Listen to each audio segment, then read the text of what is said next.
সুজা নৎপদায়েদ যদি রতিং শ্রমইব হি কেবলং। কলিযুগ পাবন অবতার পরম প্রেমময়, প্রেম পরতত্ত্ব সীমা,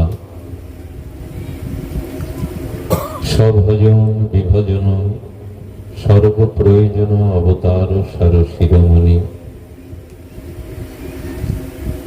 রাস বিলাসের চরম পরিণতি, প্রেম বিবর্ত বিলাস শ্রীমূর্তি,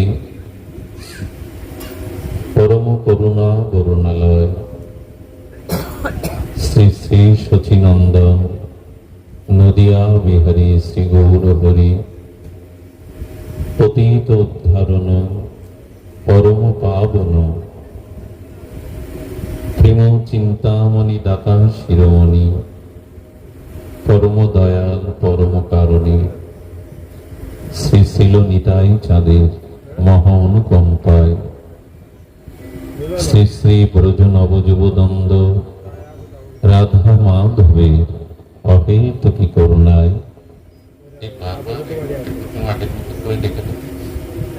অহেতুকি করুণায় আজ সুমঙ্গল মঙ্গলময় তৃতীয় দিবস ব্যাপী ভাগবতীয় ভক্তি যজ্ঞের অমৃত যজ্ঞের যে পরম আয়োজন, সেই পরম আয়োজনে আজ দ্বিতীয় দিবসীয় হরিকথার শুভারম্ভে প্রারম্ভে অস্মাদীয় জীবন সর্বস্ব জীবনধন প্রাতঃস্মরণীয় পরম বন্দনীয় শ্রী শিল গুরু মহারাজের পাবন পদার বিন্দে অরাধ্য কোটি দণ্ডবত প্রণতি। আগে যেটা ভোল্টেজ নাই এই অনুষ্ঠানে এই মাঙ্গলিক ভাগবতীয় ভক্তি যজ্ঞে যিনি সর্বাধ্যক্ষ সেবাচার্য আচার্য বর্জ দেবতা গোকুলানন্দ পাটবাড়ি আশ্রমের গৌর কৃষ্ণ কৃপা মূর্তি,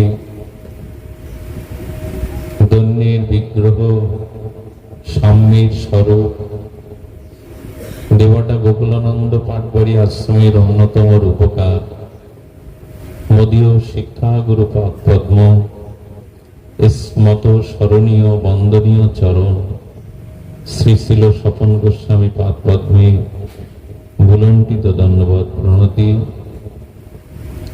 আজকের যজ্ঞের যিনি সংকীর্তন আচার্য, যিনি আমাদের সকলের প্রণম্য প্রভুপাদের আত্মজ শ্রী শ্রীমৎ সঞ্জয় গোস্বামীকে হৃদয়ের প্রাণ ঢালা অভিনন্দন, প্রীতিপূর্ণ আনন্দিত প্রীতি নমস্কার জানিয়ে সমাগত গৌড়ীয় আচার্য কুলতিলক বৈষ্ণবজন, মহন্তজন, সাধুজন, কথা অনুরাগী প্রেমিক ভক্তগণ, শ্রদ্ধাশীলা কল্যাণিয়া দেবী মূর্তি মাতৃগণ, সমাগত সকল ভক্তচরণে দিন অতি দিনের পক্ষ হতে বারংবার ভো ভো আপনাদের চরণ কমলে সশ্রদ্ধ দণ্ডবত উন্নতি।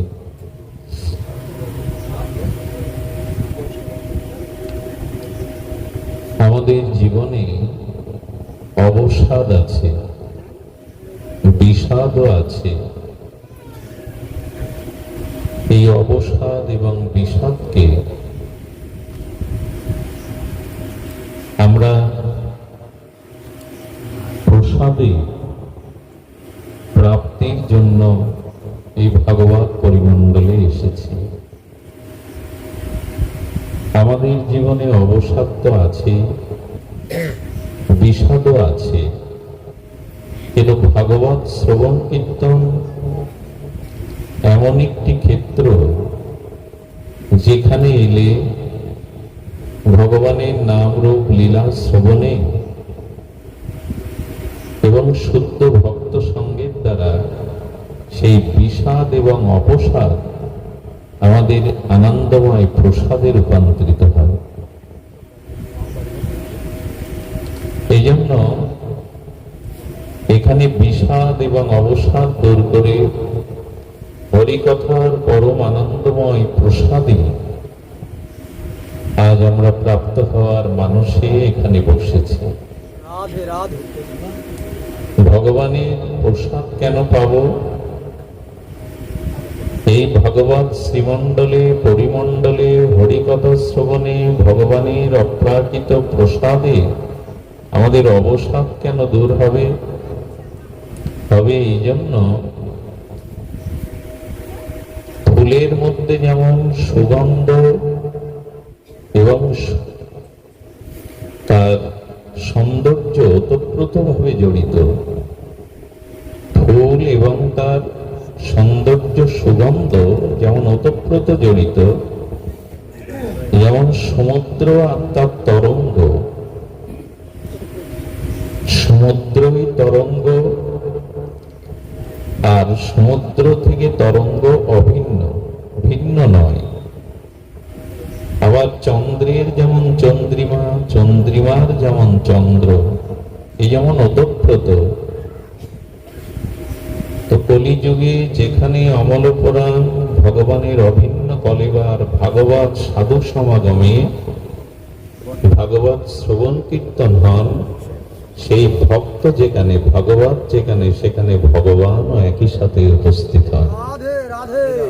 ফুল আর তার সুগন্ধ তো ভিন্ন নয়, সমুদ্র তার তরঙ্গ যেমন অভিন্ন, চন্দ্র এবং চন্দ্রের চন্দ্রিমা যেমন অভিন্ন, তেমনি যেখানে হরিকথা, যেখানে ভগবত কথা, সেখানে রাধা মাধব, সেখানে নিতাই গৌর অভিন্ন রূপে বিরাজ করে। এই জন্য আমাদের জীবনে ভাগবত শ্রবণে আমরা প্রেমানন্দ লাভ করতে পারি। হরিকথা শ্রবণের দ্বারা আমাদের জীবনে পরম প্রাপ্তি যেটি, সেটি হরি প্রেম, ভাগবত প্রেম, কৃষ্ণ প্রেম। কৃষ্ণ কথা রুচিবিহীন মানুষের জন্মই বিফল।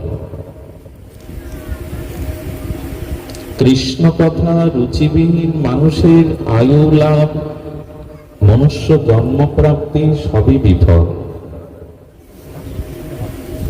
জীব গোস্বামী পাদের অনুভব হলো, ব্রহ্মাও যদি কৃষ্ণ কথা রুচিবিহীন হয়, তবে চতুর্দশ ভুবনের স্রষ্টা, বেদ বক্তা, জ্ঞানী মধ্যে অগ্রগণ্য ব্রহ্মার জন্মও বিফল হবে যদি ব্রহ্মার কৃষ্ণ কথাতে রুচি না হয়।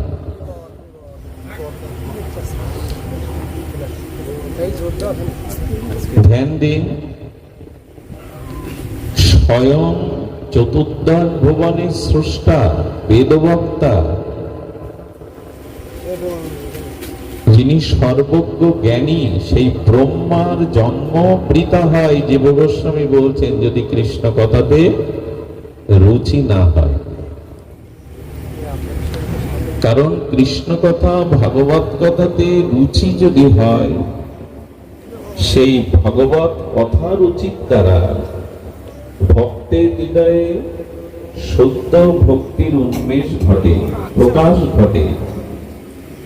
আর স্বয়ং ভগবান সচ্চিদানন্দের হৃদয়ে যে স্বরূপ আনন্দ আছে, ভগবানের হৃদয়ে ভগবৎ স্বরূপে যে স্বরূপানন্দ, ভগবানের নিজস্ব শক্তি আছে, স্বরূপানন্দ শক্তি, এই ভগবানের স্বরূপানন্দ শক্তিকেও পরাভূত করে দেয় শ্রবণ কীর্তনের দ্বারা। ভক্তের হৃদয়ে যে বিশুদ্ধ ভক্তির উন্মেষ ঘটে, প্রকাশ ঘটে, সেই শুদ্ধ ভক্তের ভক্তির আনন্দের কাছে ভগবানের স্বরূপ আনন্দ ম্লান হয়ে যায়।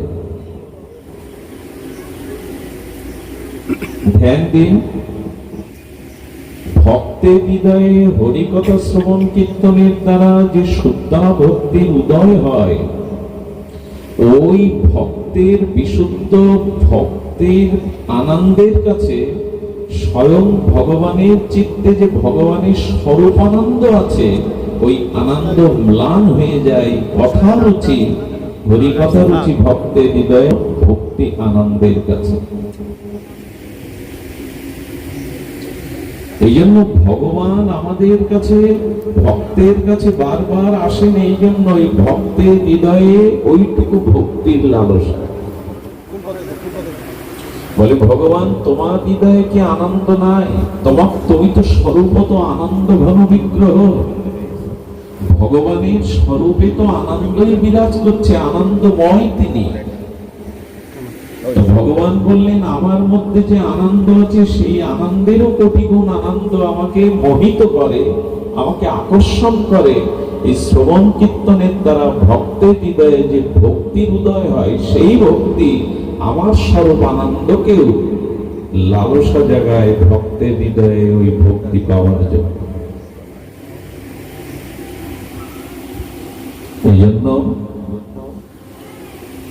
ভগবানের কথা রুচিতে, কৃষ্ণ কথা রুচিতে, ভাগবত কথা রুচিতেই আমাদের ভক্তির উদয় হবে। আর এই ভক্তি ভগবানের কাছে অত্যন্ত প্রিয়। তো আসুন আমরা ভাগবত কথাতেই মনোনিবেশ করি।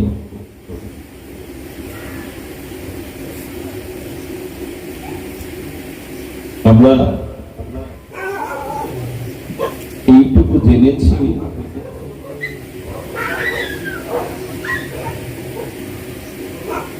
যে জগতের যে সুখ, জগতের যে সমৃদ্ধি,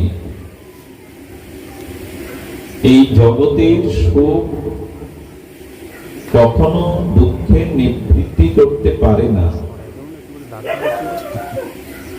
কোন মানুষ যদি অপ্রাকৃত আনন্দ চায়, চিরন্তন শাশ্বত আনন্দ চায়, তাহলে তাকে অনিত্য আর জগৎ সংসারের সুখ থেকে ভগবত আনন্দের প্রতি তার লক্ষ্য, তার প্রাপ্তি, এদিকেই তার মনোনিবেশ করতে হবে। ভক্তির আনন্দ তিনি লাভ করতে পারেন, ভক্তির আনন্দ, ভক্তির অপ্রাকৃত আনন্দ তিনি লাভ করতে পারেন, যিনি জগতের যে অনিত্য সুখ, বিষয় সুখকে জলাঞ্জলি দিতে পারেন। যতদিন এই জগতের অনিত্য সুখ প্রাপ্তির আমাদের অভিলাষ থাকবে, ইচ্ছা থাকবে, সুখ তো আমরা পেয়ে আসছি, পিপাসা মেটেনি। ভগবান কপিল দেবের কাছে তার মাতা দেবাবতী এই প্রশ্নই রেখেছিলেন, আজ আমি তোমার গর্ভধারিণী মা নয়। তোমার আবির্ভাবের সময় প্রজাপতি ব্রহ্মা আমাকে বলেছিল, তোমার এই পুত্র পুত্র নয়, তিনি ভগবানের অবতার, সাক্ষাৎ নারায়ণ স্বরূপ। তার এই বৃদ্ধা বয়সে আমি জরাতুরা হয়ে তোমার কাছে এসেছি, মায়ের দাবি নিয়ে নয়, মায়ের পরিচয় নিয়ে নয়। আজ তুমি ভগবান, আমি তোমার শিষ্যা। তুমি আমাকে এই জ্ঞান দাও, শিষ্যারূপে আমার আত্মকল্যাণের এই পন্থা বলে দাও, যে কি করে আমার পরম মঙ্গল হবে, কল্যাণ হবে। কারণ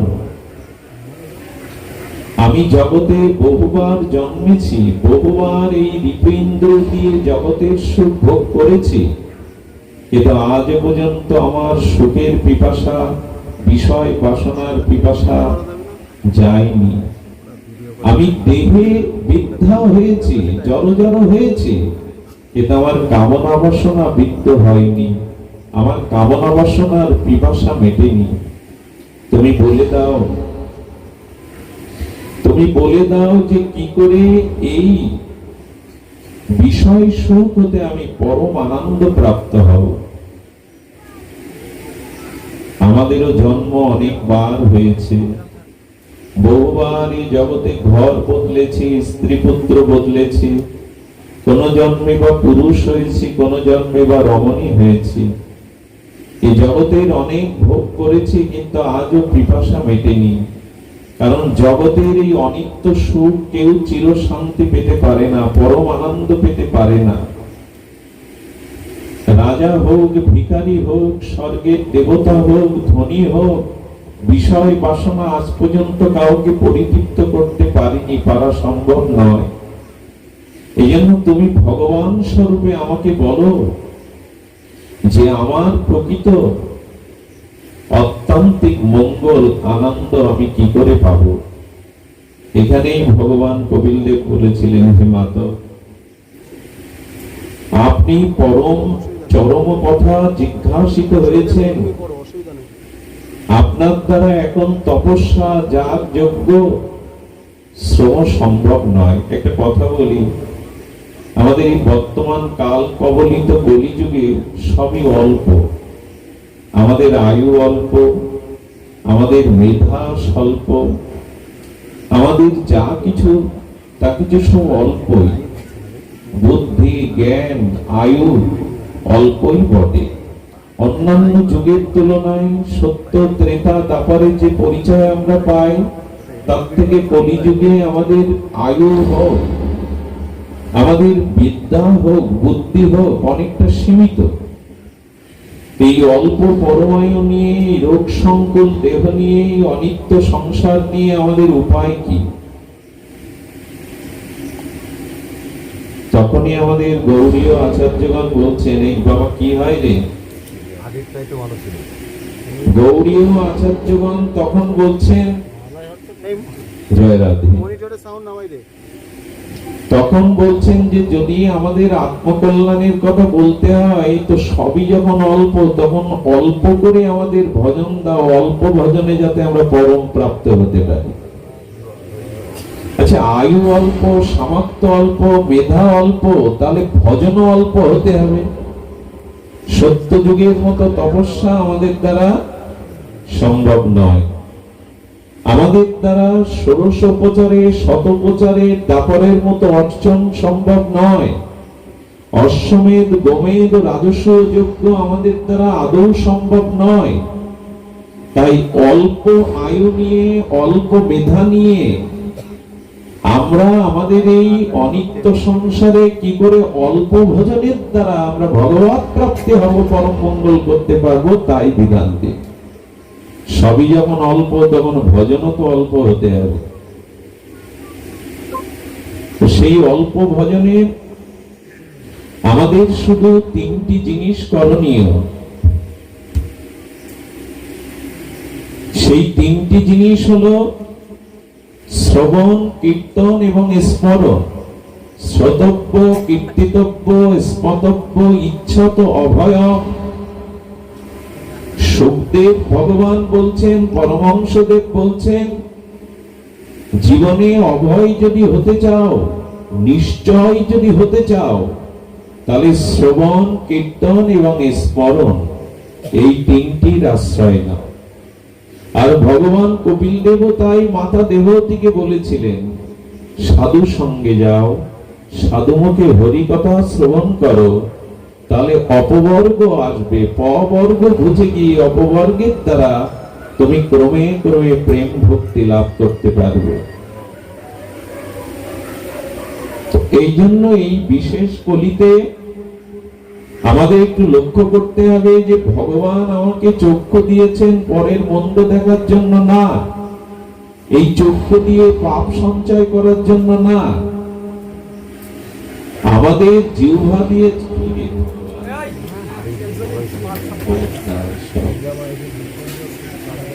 পাঠের সময় এই শব্দযন্ত্রের জয় শ্রীরাম। তো আমাদের চক্ষুটা পাপ দর্শনের জন্য নয়, সকলের মধ্যে ভগবান আছেন এই রূপ দর্শনের জন্য। আমাদের জিহ্বাটা ভগবান দিয়েছেন মিথ্যা বলার জন্য নয়, লোভ লালসার বশীভূত হয়ে অখাদ্য কুখাদ্য খাদ্য গ্রহণের জন্য নয়, জিহ্বা দিয়ে নিজের উদ্ধার, আমাদের চক্ষু দিয়ে নিজের উদ্ধার, কর্ণ দিয়ে নিজের উদ্ধার, এই ইন্দ্রগুলি দিয়েছেন ভগবান এই জন্য যে আমাদের প্রতিটি কার্য, প্রতিটি ইন্দ্রিয় বিবেক এবং বিচারের দ্বারা আমরা যদি শ্রবণ কীর্তন স্মরণ করতে পারি, তবে এর দ্বারাই আমাদের ঐকান্তিক মঙ্গল বা কল্যাণ সাধিত হবে।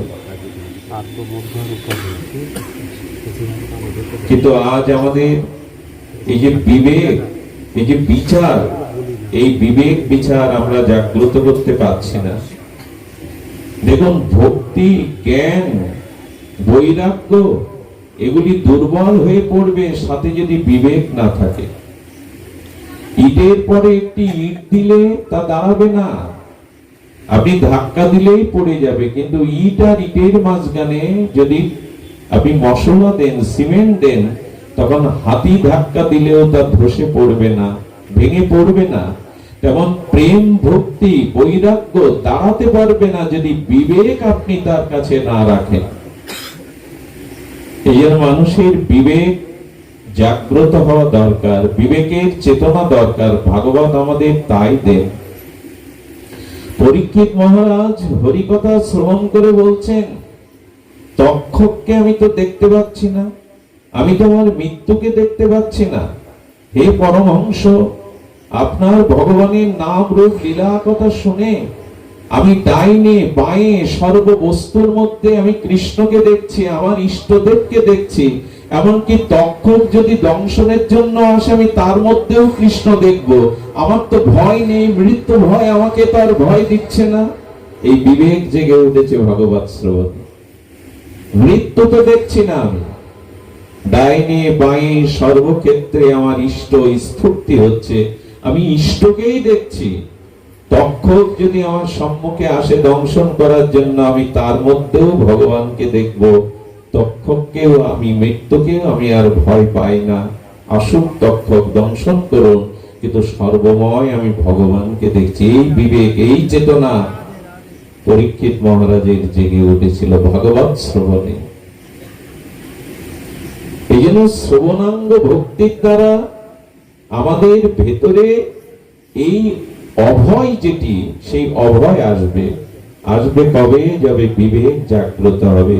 এই জন্য ভাগবতের সূচনা লগ্নে দেবশ্রীপাদ নারদ তিনি ভাগবত শ্রবণ করিয়েই কিন্তু জ্ঞান বৈরাগ্যকে আর অবচেতনাকে মুক্ত করে, তাদের বলিষ্ঠ সুস্থ করে ভক্তি দেবীকে প্রসন্ন করেছিলেন, ভক্তি দেবীকে সুস্থ করেছিলেন। এই জন্য ভাগবত শ্রবণ কীর্তন সাধু সঙ্গে আমাদের লক্ষ্য রাখতে হবে আমাদের চেতনা, আমাদের বিবেক জাগ্রত হচ্ছে কিনা। এই বিবেকই পারে ভক্তিকে, জ্ঞানকে, বৈরাগ্যকে স্থিতি করতে। এদের স্খলন আসবে না যদি বৈরাগ্য, বিবেক আপনার সাথে থাকে। তো সেই বিবেক এবং চেতনা লাভ করবার জন্যই ভাগবত। সুধীবৃন্দ, হচ্ছে বলছেন যে সর্বত্র পরমাত্মনা রাজন হরি সর্বত সর্বতা শ্রোতব্য কীর্তিতব্য স্মতব্য ভগবান নৃণাম। আরেকটি শ্লোকে একই কথা বলেছেন যে আমাদের ইন্দ্রিয় দ্বারা ভগবত ভক্তি হয় না, কিন্তু যখন ইন্দ্রিয় দ্বারা ভগবত ভক্তি ভজন হবে, তখনই আমাদের এই চেতনা জাগবে, তখনই আমাদের ভক্তির উদয় হবে। ইন্দ্রগুলি বহির্মুখী, কেউ কারো বাধা মানে না, কিন্তু এই বহির্মুখ ইন্দ্রগুলি যখন অন্তর্মুখী করে ভগবত মুখী করতে পারবো, তখনই ভক্তির উদয় হবে,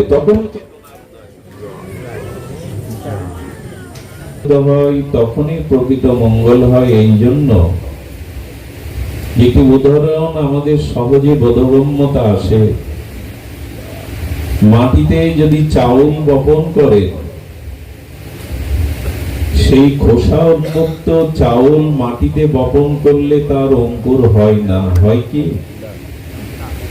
কিন্তু যতদিন ধানের খোসা আছে, আচ্ছাদন আছে, ওটি মাটিতে বপন করলে তা অঙ্কুর উদ্গম হয়।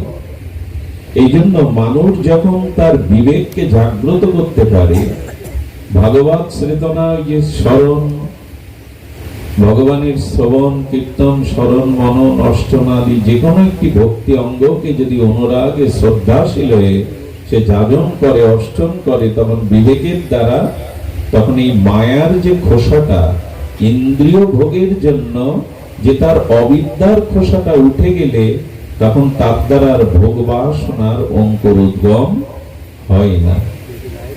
এই জন্য শাস্ত্রে বলেছেন বিবেককে জাগ্রত করো, চেতনাকে জাগ্রত করো। দেখুন, মানুষ স্বপ্ন দেখে, সংসার স্বপ্ন মানব। ঠাকুরমশাই বলছেন স্বপ্নের সাথে পরিচয় আমাদের সকলের। আমাদের অনাদিকালের যে কর্ম, আমাদের ইহকাল বা এই জীবনের যে কর্ম, সেই কর্মের একটা ছাপ আমাদের হৃদয়ে রয়ে গেছে, সংস্কার। তো সেই কর্মের ছাপ বা সংস্কারটি আমাদের প্রতিচ্ছবি হয়ে স্বপ্ন হয়ে দেখা দেয়। স্বপ্ন বিজ্ঞানের সাথে আমাদের সকলের পরিচয় আছে, স্বপ্ন আমরা সবাই দেখি। তবে স্বপ্নের দৃষ্টান্ততে বলা হয়েছে যে স্বপ্ন সংসার, স্বপ্ন মানব, অর্থাৎ স্বপ্ন ভঙ্গের পরে যেমন স্বপ্নের বস্তুটুকু সাক্ষাৎকার হয় না, এটি স্বপ্নই মনে করি। আমরা হেসে উঠি, আমি রাজা হয়েছিলাম, ধনী হয়েছিলাম।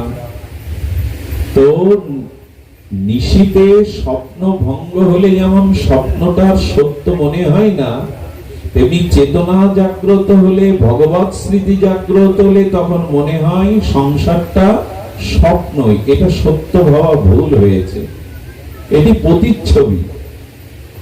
আচ্ছা, আপনারা এই দৃষ্টান্ত বহুবার জেনেছেন যে অন্ধকারে যেমন রজ্জুটাকে সর্পভ্রম হয়, অন্ধকারে আঁকাবাঁকা কোনো রজ্জু দেখলে যেমন সর্পভ্রম হয়, আলো জ্বাললে আর এই ভ্রম হয় না।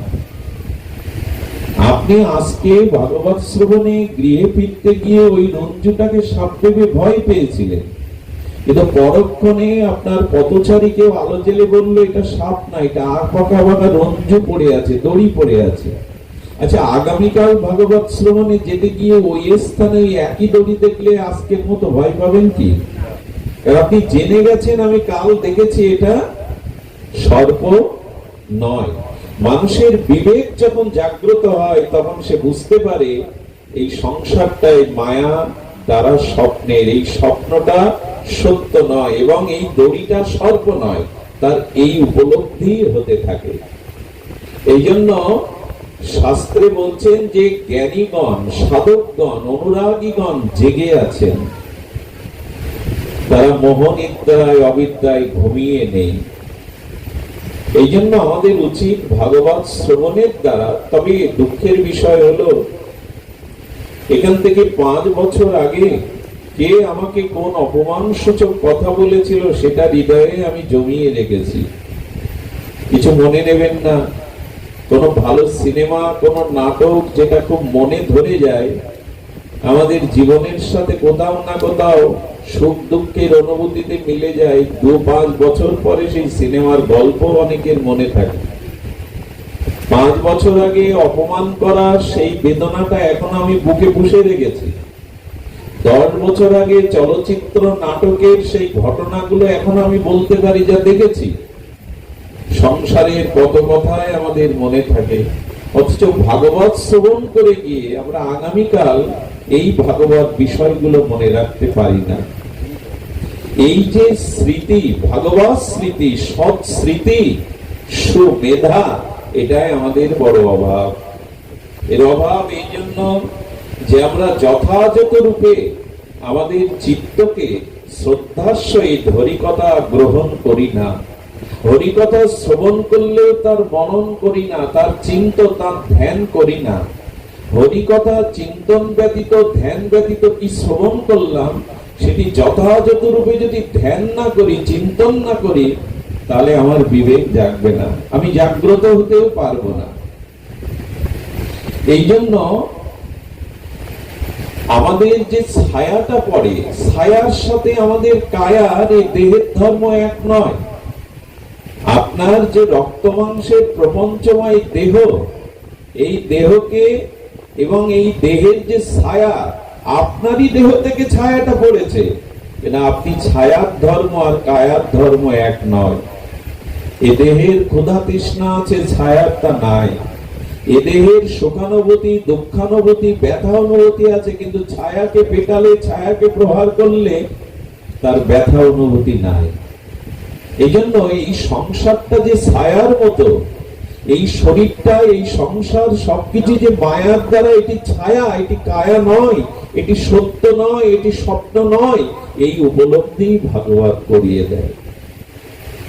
আমাদের উপলব্ধি আসবে যদি ভাগবত শ্রবণে আমাদের মনন আসে, আমাদের চিন্তন আসে, তখনই আমাদের মধ্যে এটি জাগবে। দেখুন, এই জন্য মহাপ্রভু বলেছেন, তোমাদের আমি অল্প করেই করুণা করবার জন্য দিয়ে গেলাম। যৎ কীর্তনং যৎ শরণং যদক্ষণং যৎ বন্দনং যৎ শ্রবণং যদহনং, এইটুকু।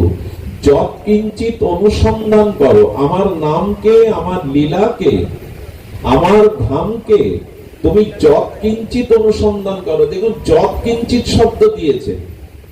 সামান্য করেও যদি তুমি এই বিষয় চিন্তা থেকে, বিষয় ভাব প্রত্যাহার করে যৎ কিঞ্চিত আমার নামকে, আমার রূপকে, আমার লীলাকে একটু অনুসন্ধান করতে পারো, এরই নাম স্মরণ।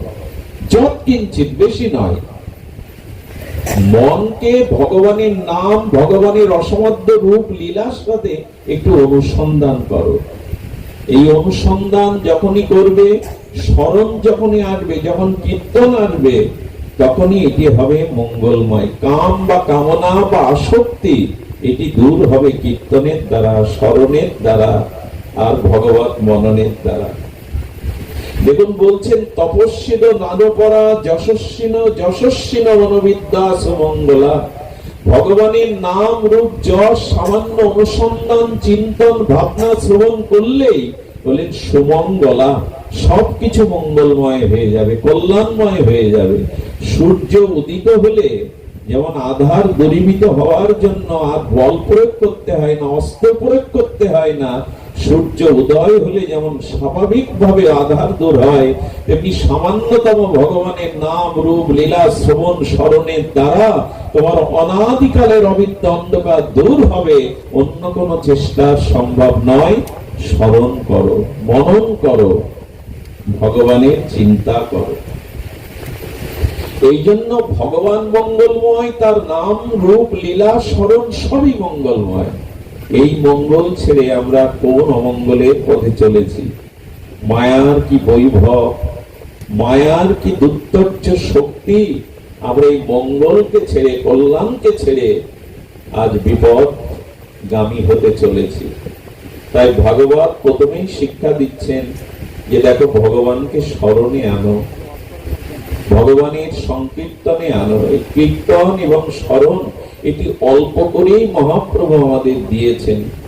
সদা হৃদয়ে স্ফুরত বা শচীনন্দন, তোমার হৃদয়ে সামান্যতম হলেও শচীনন্দনের ভাব যেন, রূপ যেন উদয় হয়। মনে পড়ে মহাপ্রভুর কি করুণা। দেখুন, নবদ্বীপ চন্দ্রকে, নদিয়া বিহারীকে একদিন মহাপ্রভুর সখাগণ বলছেন, নিমাই, তুমি যে হরিনাম দান করতে এসেছো, তুমি যে পতিত উদ্ধারণ লীলাতে এসেছো, কিন্তু নবদ্বীপের এই বুড়িমা ভগবানের নাম শুনতে পারে না। ওকে যদি তুমি কৃষ্ণ নাম নেওয়াতে পারো, বুঝবো নিমাই তোমার পতিত পাবন লীলা সার্থক। এখন সেই বুড়িমা সংসারে এত আতুর, এত আসক্ত, ভগবানের নাম শুনলেই কানে আঙুল দেয়। ভগবানের নাম তার কাছে বিরক্তিই লাগে। আছে সংসারে এমন মানুষ, এবার কোথাও খোল করতালে নাম হলে এসে চিৎকার করে বিরক্ত দেখায়। ছেলে মেয়ের পড়াশোনা আছে, লোক কি বিশ্রাম নেবে না? চেঁচামেচি করছো কেন? রাস্তে করতে পারো না? হরিনাম তাদের কাছে চেঁচামেচি লাগে, উৎকট শব্দাবলী লাগে। এটা আস্তে করো, জোরে করতে হবে, এর মানে কি? তো বুড়িমার নামে বিরক্তি, বুড়িমা সহ্য করতে পারেন না হরিনাম আদি।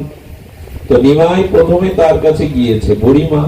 এখন মহাপ্রভুর এই যে রূপমাধুর্য, সেই রূপমাধুর্য কে এড়াবে? বুড়িমার সামনে গিয়ে নিমাই প্রথমে হাত জোর করেছে, বুড়িমা আরে আমার দিকে চাও, আরে একবার তোমাকে কৃষ্ণ বলতে হবে। বুড়িমা যেই কৃষ্ণ বলতে হবে কানে আঙুল দিয়েছি, নিমাই আমি তোমাকে ভালোবাসি মানে আদর করি মানে এই ভেবো না আমি তোমার কথায় কৃষ্ণ বলবো। যেই বুড়িমা রাজি নয়, কি বলবো? বুড়িমা ভাবতেও পারেনি নিমাই এরকম একটি লীলা করে বসবে। নিমাই মাটিতে আর সাষ্টাঙ্গে বুড়িমার চরণ ধরে বলছে, বুড়িমা কৃষ্ণ বলো, না হলে তোমার চরণ ছাড়বো না। বুড়িমা কৃষ্ণ বলবে তাহলে তোমার চরণ ছাড়বো, বলুন কি দশা। বুড়িমা নিরুপায় হয়ে নিমাইয়ের এই দশা থেকে বলছে, ঠিক আছে চরণ ছেড়ে দাও। এই তো বলছে হা কৃষ্ণ হা কৃষ্ণ হা কৃষ্ণ। মহাপ্রভু বললেন, যদি প্রয়োজন হয় তবে কৃষ্ণ বিমুখের চরণ ধরে আমি তাকে একবার কৃষ্ণ বলাবো, কারণ নাম নিল মানে সে সুমঙ্গলের অধিকারী হয়ে গেল, কল্যাণের অধিকারী হয়ে গেল। তো মহাপ্রভুর এই করুণার যুগ, এটি কৃপার যুগ। যেভাবে হোক তিনি নাম বলাতে এসেছেন, নেওয়াতে এসেছেন। আর নিতাই চাঁদের করুণা তো আরো, নিতাই চাঁদের করুণা সবকিছুকেই ছাপিয়ে গেছে। সমুদ্র যেমন পূর্ণিমার দিনে, নদ নদী যেমন পূর্ণিমার দিনে চন্দ্র আকর্ষণে বেলাভূমি উত্তরণ করে সেই জলগুলো নেমে আসে, জলগুলো সমুদ্রের বেলাভূমি অতিক্রম করে ধেয়ে আসে, তেমনি নিতাই চাঁদের করুণা তদ্রূপ। নিতাই চাঁদের করুণা তদ্রূপ। মহাপ্রভুর করুণার থেকে নিতাইয়ের করুণা আরো উচ্ছ্বসিত হয়ে উঠেছে। এই জন্য করুণার যুগে সামান্য শ্রবণ কীর্তনেও যদি আমাদের রুচি না আসে, আমাদের আসক্তি না আসে, তো আমাদের আর উপায় কি? এই জন্য আমাদের সব ইন্দ্রিয় হয় তা নয়, আমরা পারবো না। সর্ব ইন্দ্রিয় কৃষ্ণ অনুশীলন গোস্বামীবাদ বলে গেছেন, এর নামই উত্তমা ভক্তি। আমরা পারবো না, তবে কয়েকটা জিনিস কাজে লাগাই না, আমরা কয়েকটা ইন্দ্রিয় অন্তত কাজে লাগাই। সর্ব ইন্দ্রিয় কৃষ্ণ অনুশীলন ভক্তির উত্তমা, আমার মতো সাধারণ সংসারী মাদিস বিষয়ভোগী জীবের পক্ষে সম্ভব না। কিন্তু কিছু ইন্দ্রিয় তো কাজে লাগাতে পারবো। কিছু ইন্দ্রিয় বলতে এই যে শ্রবণ কীর্তন স্মরণ বলছি না, কিছু ইন্দ্রিয় কাজে লাগানো যাবে। যেমন কর্ণটাতে হরিকথা শ্রবণে আমাদের বেশি কষ্টসাধ্য হয় না, কর্ণটাকে কাজে লাগান, জিহ্বাটাকে একটু হরি নামে কাজে লাগান, আর হাতটাকে একটু ভক্ত সেবায়, বৈষ্ণব সেবায়, ভগবানের চরণ একটু ফুল তুলছে। আমি গতকালই মনে হয় বিষয় আস্বাদন দিয়েছিলাম। এখন ঘরে ঘরে বিগ্রহ অর্চন, বিগ্রহ সেবা, এটি আমাদের এই গৌড়ীয় ভজনের একটি অন্যতম ভগবত প্রাপ্তির, প্রেম প্রাপ্তির উপায়। ধ্যান দিয়ে শুনুন, বিগ্রহের সাথে হবে আপনাকে বলে, আমি তো বিগ্রহের সাথে কথা বলবো, বিগ্রহ আমার সাথে তো বলবে না, তো আমি একা একা কথা বলে কি করব? মীরাবাই না তার গিরিধারী লালার সাথে কথা বলতেন, আর এই কথা শুনে তার স্বামী, জগতের স্বামী রানা মাঝে মাঝে মনে করতো পরপুরুষের সাথে কথা বলে কি রাত জেগে, সন্দেহ করত। মীরার এক সেবিকা এসে বলছেন, মীরা তুমি যে গিরিধারী লালের সাথে কথা আলাপন করো, গিরিধারী তোমার সাথে কথা বলে তো? মীরা বলছে, একদিনও না, কোনোদিনও বলেনি। বলে, তুমি শুধু বলে যাচ্ছ, গিরিধারী মৌন হয়ে আছে, তাহলে বলে লাভ কি? যার সাথে কথা বললে প্রত্যুত্তরে সে কথা বলে না, তার সাথে বলে লাভ কি? মীরার এই উত্তরটা আপনাকে আমাকে নিতে হবে। মীরা বলেছিল, আমার বিশ্বাস আছে, আমার হৃদয়ে এই আস্থা বিশ্বাস আছে, আমি তার সাথে কথা বলতে বলতে বলতে বলতে বলতে বলতে, আচ্ছা মীরা তো তোমার সাথে বলছে না কেন? বললেন, আমি এখনো তার যোগ্য হয়ে উঠিনি, এই জন্য আমার সাথে কথা বলছেন না। একজন রাজাধিরাজ সবার সাথে কথা বলে কি? একজন প্রধান বিচারপতি সুপ্রিম কোর্টে সবার সাথে কি আমার মতো কথা বলবে? বলবে না। কিন্তু যোগ্য ব্যক্তি যদি তার সাথে সাক্ষাৎ করার মতো যোগ্যতা অর্জন করে, তার নিকট কোনো মনের মানুষ হতে পারে, তখন তিনি তার সাথে কথা বলবেন কিনা? অবশ্যই বলবেন। তেমন মীরা বললেন, আমার এখনো যোগ্যতা অর্জন হয়নি যে তিনি আমার সাথে কথা বলবেন, এই জন্য আমি ধীরে ধীরে ধীরে ধীরে আমি সেই যোগ্যতা তার কৃপাতে কবে অর্জন করব, যেদিন তিনি আমার সাথে কথা বলবেন সেই দিনই আমার যোগ্যতা পূর্ণতা পাবে। তাই যতদিন আমার যোগ্যতা পূর্ণতা না পাচ্ছে ততদিন আমি তার সাথে কথা বলে যাব, কারণ বিশ্বাস আছে একদিন না একদিন তিনি আমার সাথে কথা বলবেনই। আর যেদিন তিনি মুখ খুলে আমার সাথে হৃদয়ের ভাব বিনিময়ে কথা বলবেন, আমি জানি সেদিন আমার সংসার বন্ধন মুক্ত হবে, আমি গোবিন্দ চরণ পাবো। সেই দিনে আমি সেই দিনের আশায় বসে আছি। এখন আমরা যে বিগ্রহের সামনে যাই, আমরা কথা বলি তো, কথা বলা কেমন জানেন? ঠাকুর হে প্রিয়, হে সুন্দর, বলো আজ তুমি নীল রঙের পোশাক পরবে না সবুজ রঙের? একবার জিজ্ঞাসা করবেন তো, বিগ্রহকে সামনে রেখে জিজ্ঞাসা করবেন আজ তোমাকে নীল রঙের জামাটা পরায়? এরকম কথা বলতে হয় গো। কথা বললে দেখুন, মানুষের জীবনে আসক্তির জন্ম হয় কথা দ্বারা। যে যার সাথে যত বেশি কথা বলে তার সাথে তার আসক্তিটা তত বেশি জন্মায়। জড় ভারতে জগতে তিনি কারোর সাথে পিতা মাতা ভ্রাতা আত্মীয় কুটুম্ব সজ্জন জীবনের অর্ধেক সময় কারোর সাথে কথা বলেননি, অথচ ওনার বাকশক্তি ছিল। উনি বলেছিলেন যত আসক্তি জন্ম নেয় তা কথার দ্বারা। যে যার সাথে যত বেশি কথা বলবে তার আসক্তি তার প্রতি তত বেশি ঘনীভূত হবে। এই জন্য জগতে অনেক জ্ঞানী মানুষ মৌন থাকেন। বৃন্দাবনের আগে মহাত্মারা অহেতুক কথা বলতে চান না, নীরবে থাকেন, কারণ মৌনতাই তাদের আসক্তি দূর করে দেয়। খুব মহাত্মারা দেখবেন বেশি কথা বললে বিরক্তি হয়, আর সাংসারিক কথা বললে তো তাদের হৃদয়ে বড় জ্বালা সৃষ্টি হয়, গায়ে যেন কেউ আগুন দিয়ে দেয়, তাপ দিয়ে দেয়, সহ্য করতে পারে না। এই জন্য কথা কম বলেন, কিন্তু ভগবানের সাথে যদি আপনি এভাবে বলতে থাকেন আজকে তোমাকে কি ভোগ লাগাবো শ্যাম সুন্দর, আজকে তুমি কি পাবে বলো, কি রঙের পোশাক পরলে তুমি আনন্দ পাবে বলো, বিগ্রহকে সাজিয়ে দেবে, দেখো তোমায় কেমন মানিয়েছে, দেখো তোমায় কি সুন্দর লাগছে, এইভাবে তার সাথে কথা বলবেন। বলুক না লোক পাগল, বলুক না উন্মাদ, বলুক না আপনি খুব আবেগী, লোক যা বলে বলুক, লোকের কথা কান দিয়েন না। এই বিগ্রহের সাথে কথা বলতে বলতে বলতে বলতেই যোগ্যতা যেদিন আসবে সেদিন মৌন থাকবে না, ভগবানও আপনার সাথে কথা বলে উঠবে, ভগবানের কথা সেদিন আপনি শুনতেও পাবেন। এই যোগ্যতাটার শুধু অপেক্ষা। এই জন্য ভগবানের বিগ্রহ অর্চন। আচ্ছা, এই জগতে তো এটি মিথ্যা নয়, এটি গল্প নয়, এটি কোনো কাহিনী নয়।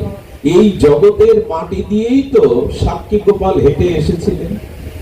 এই জগতেই তো সাক্ষী গোপালের লীলা আমরা বৃন্দাবনে দেখলাম। ভগবান মাটি দিয়ে হেঁটে এসে সাক্ষী দিতে আসেন, স্বয়ং ভগবান হেঁটে হেঁটে মাটিতে পা বিন্যস্ত করতে করতে অনেক কিলোমিটার হেঁটে সাক্ষী দিতে আসেন। এ তো এই জগতের ঘটনা, এ তো গল্প নয়, উপন্যাস নয়। শুধু আমরা জাগাতে পারি না। ছোট বিপ্র গিয়ে বললেন, সাক্ষী গোপাল নেমে এলেন, পিছনে পিছনে হেঁটে আসছেন। কে বলে বিগ্রহ কথা বলে না? কে বলে বিগ্রহ হাঁটে না? কিন্তু বিগ্রহের প্রতি সেই শ্রদ্ধা আছে। তো আমার ঘরে সাক্ষাৎ গৌর নিতাই আছে, আমার ঘরে সাক্ষাৎ ভগবান আছে। আপনাদের মনে আছে নবদ্বীপে নিতাই গৌরকে আর সখা জ্ঞানে ভালোবাসতেন আমাদের মহাপ্রভুর বাল্য সখা রূপে যাকে তিনি জানতেন। তো সেই সখা মনে করে নিতাই গৌর মাঝে মাঝে সুরধনী গঙ্গা পার হয়ে আসতেন। আর পার হয়ে এসে যখন তাকে সেবা দিতেন, এই সেবা দিতে দিতে দিতে দিতে আর মহাপ্রভু নিতাইয়ের সখা একদিন গৌরীদাস পণ্ডিত বলছেন, আচ্ছা তোমরা দুই ভাই আমার ঘরে থেকে যেতে পারো না? এমনি করে চেয়েছে আমার কাছে দুটো পাবে, এতে আমার আনন্দ হবে। নিতাই গৌর তখন সেবা নিতে নিতে এই মহাপ্রভু বলে বসলেন, তোমার ঘরে আমাদের দুই কি জনকে রাখতে চাও, সেবা দিতে চাও, ওই নিম গাছটা কাটো, ওই নিম গাছটা কেটে আমার আর নিতাইয়ের অবিকল দুটো বিগ্রহ নির্মাণ করো, মূর্তি নির্মাণ করো। মূর্তি কিন্তু পাথর নয়, মূর্তি কিন্তু কাঠ নয়। অন্তত আমাদের সনাতন সভ্যতায়, আমাদের বৈদিক সভ্যতায় মূর্তি কথা বলে, মূর্তি হাঁটে, মূর্তি আপনার সাথে ভাব বিনিময়ও করে। এটা অসংখ্য প্রমাণ আমাদের চৈতন্য চৈতামৃত ভাগবতে ভক্তি লীলাতে এগুলি আমরা শুনেছি, শ্রবণ করেছি, গ্রন্থেও দেখেছি, সাধুমুখেও শ্রবণ করেছি। মূর্তি মূর্তি নয়, মূর্তি পাথর নয়, মূর্তি জড় বস্তু নয়, মূর্তি চিন্ময়। শুনুন তাহলে, গৌরীদাস পণ্ডিত বলছেন তোমরা দুই ভাই আমার কাছে সকা হয়ে থেকে যাও। মহাপ্রভু বললেন থাকবো চিরদিন তোমার কাছে। নিম বৃক্ষটা কেটে দুটো বিগ্রহ তৈরি করো। সেই নিম গাছ কাটা হলো, নিতাই গৌরের বিগ্রহ নির্মাণ করা হলো, যেন অবিকল নিতাই গৌর। এই প্রেম যুগল তৈরি করে যেদিন প্রাণ প্রতিষ্ঠা করা হলো, সেই প্রাণ প্রতিষ্ঠা করার পরে 4 জনের জন্য প্রসাদের থালি সাজিয়েছেন গৌরীদাস পণ্ডিত। শুনে বললেন শোনো, নিমাইকে বলছেন, নিতাইকে বলছেন, শোনো নিতাই গৌর, বিগ্রহ আমি নির্মাণ করেছি, বিগ্রহের আজ প্রাণ প্রতিষ্ঠা হয়েছে, কিন্তু তোমাদের মতো বিগ্রহ যদি চেয়েছে না খায়, আমি কিন্তু সে বিগ্রহ ঘরে রাখবো না। আমি জড় বিগ্রহ, যে বিগ্রহ কথা বলবে না, যে বিগ্রহে আমার সেবা নেবে না, যে বিগ্রহ আমার মনের ভাষা বুঝবে না, সে বিগ্রহ আমি ঘরে রাখবো না। মহাপ্রভু তখন বলছেন তো 4 জনের প্রসাদের আসন করে দাও। 4 জনকে আসন করে দিয়েছে, কি বলবো আপনাদের। মহাপ্রভু কৃপায় প্রাণ প্রতিষ্ঠা করা সেই বিগ্রহ মহাপ্রভু নিতাইয়ের মতো প্রসাদ তুলে তুলে বদনে নিচ্ছেন, প্রসাদ পাচ্ছেন। গৌরীদাস পণ্ডিত বড় বিস্ময় চোখে দেখছেন, আর 4 জন নিতাই গৌর প্রসাদ পাচ্ছে আমার ঘরে।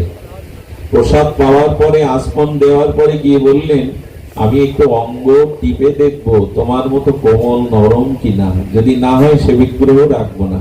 বিগ্রহের গায়ে গিয়ে আঙুল দিয়ে দেখে কোমল, ননির মতো নরম। তখনই মহাপ্রভু বলছেন, গৌরীদাস বেছে নাও, আমরা দুজন চলে যাব না ওরা দুজন যাবে। বেশি দিন আগের কথা নয়, 500 বছর কিছু পূর্বে মহাপ্রভুর এই লীলা। গৌরীদাস পণ্ডিতকে বলছেন বেছে নাও কোন দুজনকে রাখবে। 4 জন আমরা নিতাই গৌর স্বরূপ অভিন্ন। তখন মনে করছেন আমি একটু বুদ্ধি খাটাই, আমি সাক্ষাৎ নিতাই গৌরকেই ঘরে রেখে দিই। বিগ্রহদের তখন বলছেন ঠিক আছে, আমরা তোমার 2 ভাইকে রাখলাম, বিগ্রহ আমার ঘর থেকে যা। কি বলবো, যেই বলেছেন বিগ্রহ হেঁটে হেঁটে দরজা দিয়ে বাইরে যেতে শুরু করেছেন। রাস্তা দিয়ে যখন যাচ্ছেন গৌরীদাস পণ্ডিতের ভালো লাগলো না, বিগ্রহ হেঁটে হেঁটে আমার ঘর থেকে বেরোবে। সামনে 2 হাত প্রসারিত করে বলছেন তোমরা ফিরে চলো, তোমরা যেও না।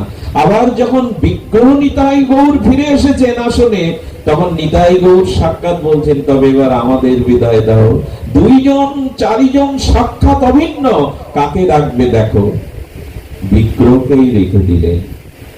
সেই বিগ্রহকে রাখার সাথে সাথে মহাপ্রভু বলেছিলেন আমি তোমার বিগ্রহের মধ্যেই রয়ে গেলাম। শোনো, তোমার এই বিগ্রহকে যদি নয়ন মন প্রাণ অনুরাগের দৃষ্টি দিয়ে, প্রেমের দৃষ্টি দিয়ে কেউ আমাকে দেখে, তবে সেই ভক্তের অনুরাগের চোখের সাথে কিন্তু আমি এর মধ্যে দিয়ে চলে যাব। গিয়েছিলেন তাই। গৌরীদাস পণ্ডিতের একান্ত শিষ্য ছিল আমাদের হৃদয়। হৃদয় চৈতন্য তখনও হয়নি। এই হৃদয় এই বিগ্রহ সেবা করতেন। হৃদয় বিগ্রহ সেবা করতে করতে দেখলেন গুরু মহারাজ প্রচারে গেছেন, তো বাৎসরিক উৎসব সমাগত।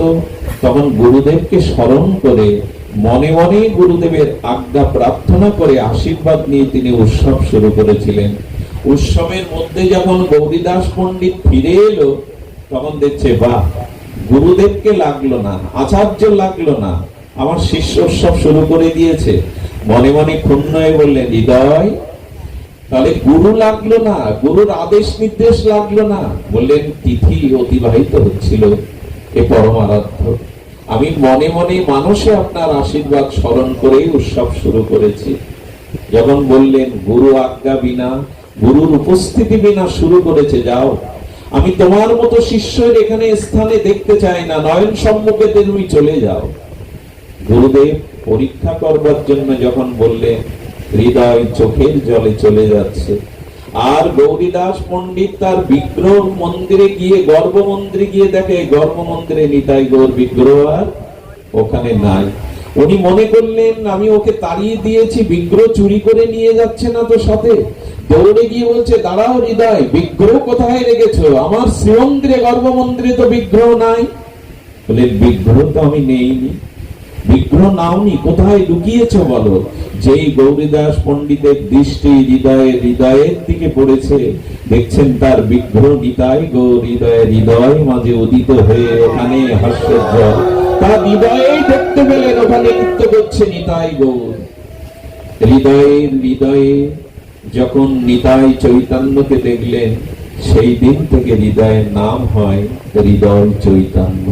ওরে, তোর হৃদয়ে যে নিতাই গৌর চৈতন্য রূপে লীলা করছে, আজ থেকে তোর নাম হৃদয় চৈতন্য, ফিরে চল।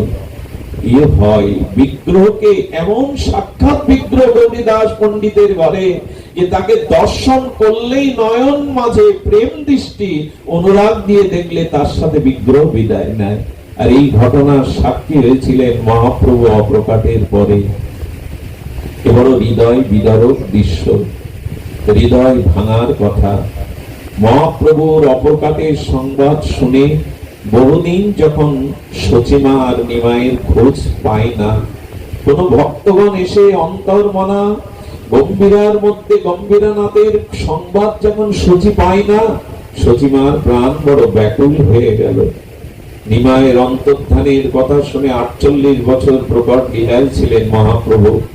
আর সচী দেবী যখন শুনলেন আমার নিমাই অপ্রকাটে বিদায় নিয়েছে, তখন একবার প্রাণে বাঁচবার জন্য তিনি এসেছিলেন এই গৌরীদাস পণ্ডিতের আলয়ে। গৌরীদাস পণ্ডিত যেদিন থেকে হৃদয়ে নিতাই চৈতন্য চলে যাচ্ছিল, সেদিন থেকে ঘরে দোয়াত দিয়েই বিগ্রহ আরাধনা করত, কাউকে দেখতে দিত না। কোন ভক্ত যদি ব্যাকুল হতো, ঝলক দর্শন করিয়ে দিত, মানে একটুখানি পর্দাটা খুলেই আবার পর্দাটা দিয়ে দিত। কারণ কেউ যদি অনুরাগে আমার প্রেমময়কে দেখে, নিতাই গৌরকে দেখে, তার সাথে চলে যাবে। এই জন্য ওখানে আজও ক্ষণিক দর্শন, ঝলক দর্শন, যেমন বাকি বিহারিতে হয়। কি করে বোঝাই বলুন তো? আপনি যদি প্রেম অনুরাগ দৃষ্টিতে বিগ্রহকে দেখেন, বিগ্রহ আপনার নয়ন মাঝখান থেকেই চলে যাবে। এই বিগ্রহ এমনই সার্থক বিগ্রহ। সতীজন সচিমা এসেছিলেন, এসে বললেন, গৌরীদাস, একবার আমার নিমায়ের মুখখানা দেখাও। আমি জানি তোমার বিগ্রহের মধ্যে আমার নিমায় সাক্ষাৎ আছে, একবার নয়নে তাকে দেখাও। আমি তো মা, আমি তো তার গর্ভধারিণী, তাকে একবার না দেখলে আমারই প্রাণ বাঁচবে না, একবার দেখাও। সেদিন গৌরীদাস পণ্ডিত সচিমায়ের এই ব্যাকুলতা দেখে বলেছিল, মা, তুমি আমার হৃদয় হৃৎপিণ্ডটা চাও, আমি তুলে দেব, কিন্তু গৌর ছাড়া যে আমার কিছু নাই। তোমার এই প্রেম দৃষ্টিতে যদি আমার গৌরকে দেখো, গৌর তোমার সাথে বিদায় নেবে, আমি আর গৌরকে রাখতে পারবো না। তুমি আমার প্রাণটা নাও, আমার হৃদয় এইগুলো বিগ্রহের প্রতি কি ব্যাকুলতা, আমার প্রাণটা নাও, আমি প্রাণ হৃৎপিণ্ড তোমায় তুলে দিতে পারি, আমি গৌর দেব না। মা ভক্তদের অনুরোধে বললেন, একবার মাকে দেখাও, প্রাণে বাঁচবে সচিমা। কারণ তোমার এই নিতাই গৌর সাক্ষাৎ নিতাই গৌর, একবার চোখের দেখা দেখলে সচিমা সান্ত্বনা পাবে, সচিমার প্রাণ রক্ষা হবে। তাই ঝলক দর্শন করে দেখিয়েছিলেন।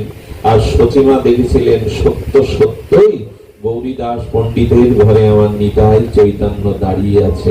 বিগ্রহ তো পাথর না, বিগ্রহ তো মূর্তি না। আসলে মূর্তি বা পাথর আমাদের চেতনায়।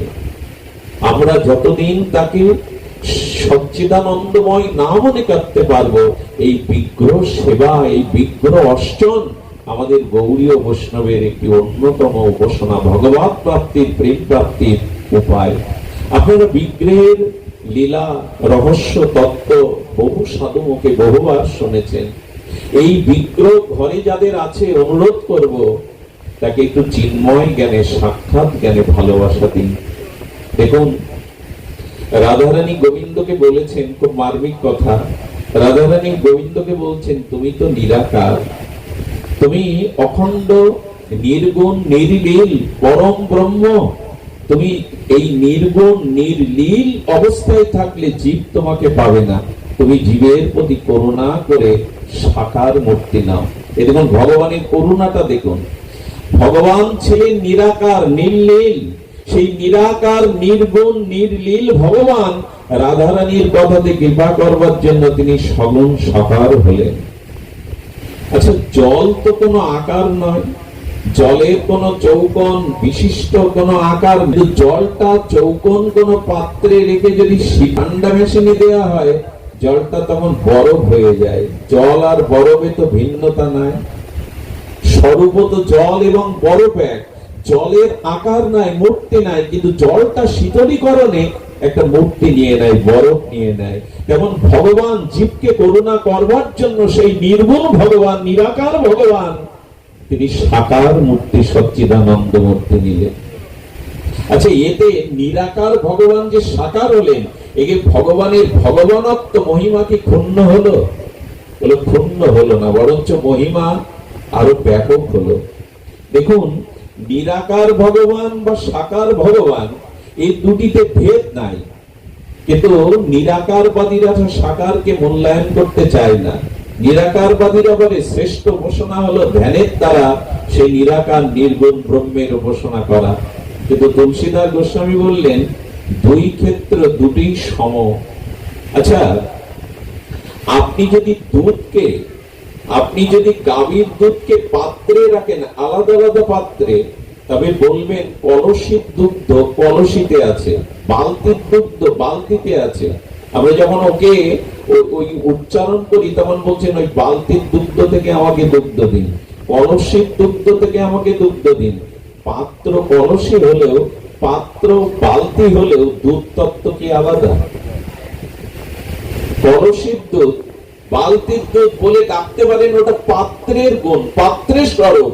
কিন্তু দুগ্ধ তো আলাদা আলাদা পাত্রে থাকলেই, আলাদা আলাদা নাম নিলেই দুগ্ধ তত্ত্ব হানি হয় না। তো ভগবান নিরাকার হোক সকার হোক, তার মহিমা কোনো ভিন্ন হয় না। তিনি যে অবস্থায় থাকেন তাই মহিমাপূর্ণ। রাধারানী তখন গোবিন্দকে বলছেন, তুমি যে আকার নিলে, সচ্চিদানন্দ রূপ নিলে, এই রূপ নিয়ে নিত্য স্বরূপ লোকে থাকলে তো জীব তোমায় পাবে না। তুমি জীবের প্রতি আরো করুণা করে জগতে অবতীর্ণ হও। কখনো তিনি শ্রীকৃষ্ণ রূপে, কখনো রাজীব লোচন রাম রূপে, কখনো মা মহাপ্রভু রূপে, এই রূপে ভগবান কপিল রূপে, এই রূপে তিনি নেমে এলেন। যখন শ্রীরাম রূপে নেমে এলেন, শ্রীকৃষ্ণ রূপে নেমে এলেন, যখন তিনি নারায়ণ বিষ্ণু স্বরূপে নেমে এলেন, তখনই রাধারানী বললেন, দেখো তুমি তোমার মতো রূপ মাধুর্য মনোহর মূর্তিতে জগতে গেছো। তো এই জন্য সকলেই যে কৃষ্ণ মূরতিকে সচ্চিদানন্দকে ভালোবাসবে তা না। কেউ কেউ রামচন্দ্রকেও ভালোবাসে, কেউ কেউ বিষ্ণু ভক্ত হয়, কেউ কেউ নারায়ণ ভক্ত হয়। তো তুমি তোমার যে মূর্তি নিয়ে গেছো, সেই মূর্তিতে স্ব রুচি অনুযায়ী উপাসকগণ তোমাকে ওই মূর্তিতে ভালোবাসে। যেমন বৃন্দাবনে গেলেন তুলসীদাস গোস্বামী, তুলসীদাস গোস্বামী বৃন্দাবনে গিয়ে কোন মন্দিরে প্রণাম করছে না, না বাকি বিহারীতে, না রাধা রমণে, না রাধা কালাচাঁদে, কোথাও গিয়ে প্রণাম করছে না। তুলসীদাসকে প্রশ্ন করছেন, আপনি বৃন্দাবনে এসছেন, মন্দির দর্শন করছেন, বিগ্রহকে প্রণাম করছেন না কেন? বলে, আমি ধনুধারী রঘুপতি রামচন্দ্রের কাছেই কেবল মাথা নত করি, অন্য কারোর কাছে মাথা নত করি। আমার জীবনের হৃদয়ের সবটুকু জুড়ে আমার উপাস্য হলো আমার রাজীব লোচন ধনুধারী রামচন্দ্র, আমি অন্যের কাছে মাথা নত করি না। এই হলো ওনার ইষ্ট নিষ্ঠা, বিগ্রহ নিষ্ঠা। একদিন মন্দিরে যাওয়ার পরে বললেন, বৃন্দাবনে এলাম, তুমি পারো না তোমার মুরলী ছেড়ে ধনুধারী রূপে আমার মাঝে উদয় হবে, তবেই তো তোমাকে প্রণাম করব, তবেই তো তোমাকে হৃদয়ে নেব। যেই তুলসীদাস মনে মনে প্রার্থনা করেছেন, আর কি বলবো, বাকি বিহারী তখন মুরলী ছেড়ে ধনুধারী রাম রূপে আবির্ভূত হলেন তুলসীদাসের সামনে। তুলসীদাসের সামনে সেইভাবেই যখন উদয় হলেন রঘুপতি রামচন্দ্র দুর্বাদল শ্যাম রূপে, তখনই মাথা নত করে স্তুতি করলেন তুলসীদাস গোস্বামী। কারণ তার কাছে তার ইষ্ট সর্বদা সব ক্ষেত্রেই যেন স্ফূর্তি পায়। তো তেমনি রাধারানী বললেন, তুমি যে রাম রূপে গেলে, কৃষ্ণ রূপে গেলে, সবাই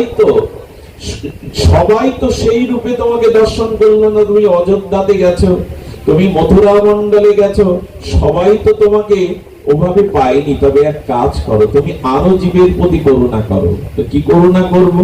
বলে, তুমি তোমার মতো রূপ মাধুর্য নিয়ে জগতে আর অবতীর্ণ হবে না। কি হবো? বলে ভক্তের মনের ভক্তি ভাবনা দিয়ে তোমাকে যে রূপে চাই তুমি সেই রূপেই উপস্থিত হও ভক্তের কাছে।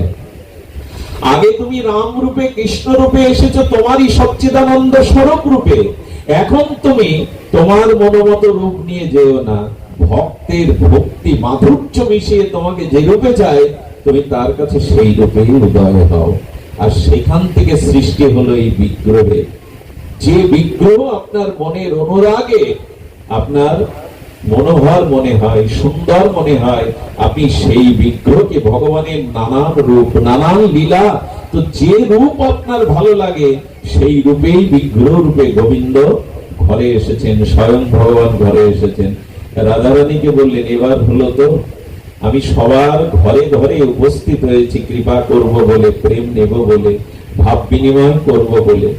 রাধারানী তখন বললেন বিগ্রহ রূপী তুমি ঘরে আছো, কিন্তু সবার পক্ষে বিগ্রহ সেবা সম্ভব নয়।